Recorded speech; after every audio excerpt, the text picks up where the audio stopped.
Pernahkah kamu bertanya-tanya mengapa orang bijak sering menyarankan kita untuk hidup seperti serigala? Serigala memiliki prinsip hidup yang luar biasa. Mereka tidak pernah makan bangkai, hanya mengambil apa yang mereka peroleh sendiri, dan tidak pernah tampil di sirkus karena terlalu bebas untuk dikendalikan.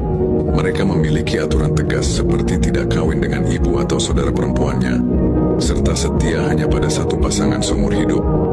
Bahkan saat pasangan mereka meninggal, serigala akan berduka hingga setahun penuh. Lebih dari itu, serigala dikenal sebagai anak yang berbakti, satu-satunya hewan yang tetap menghormati orang tua mereka saat sudah tua dan tidak mampu berburu. Dengan kawanan muda yang berburu lalu membawa makanan ke sarang. Dari serigala kita belajar tentang kesetiaan, kebebasan, dan penghormatan. Nilai-nilai yang layak kita terapkan sebagai manusia. Namun pertanyaannya, sudahkah kamu cukup berani menjalani hidup seperti serigala?